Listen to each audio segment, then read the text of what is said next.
The U.S. and U.K. carried out airstrikes in Yemen overnight, and the Gaza Health Ministry says more than 23,000 people have been killed by Israeli forces in the past 3 months. Good morning, I'm Janine Herbst from NPR News, and here are today's top stories.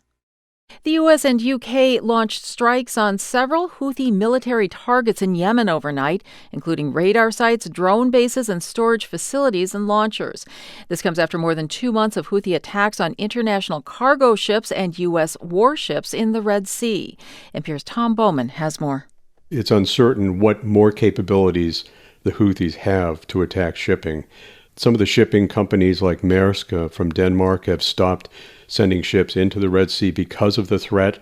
So first of all, we don't know if the Houthis will continue any attacks if they can. And then secondly, what's the reaction of the shipping companies?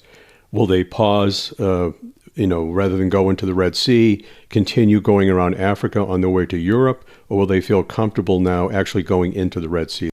NPR's Tom Bowman reporting.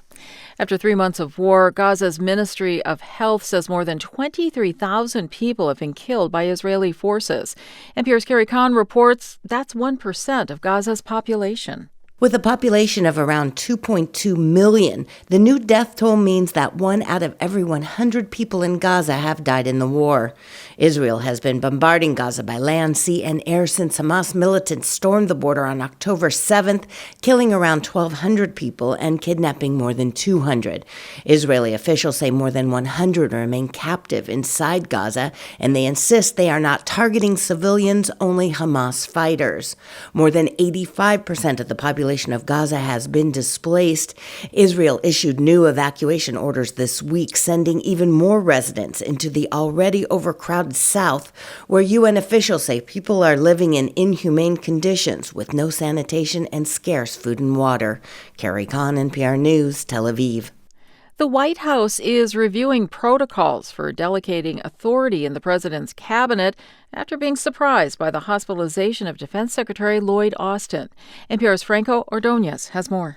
The White House told cabinet secretaries in a memo that he was reviewing the rules for how cabinet members delegate their authority when they're hospitalized, under anesthesia, or otherwise unable to be reached.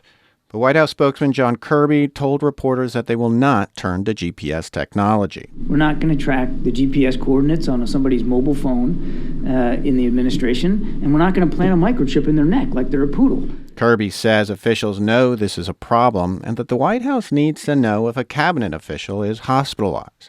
But he assured reporters that they will learn from it. Franco Ordonez, NPR News, the White House. You're listening to NPR News.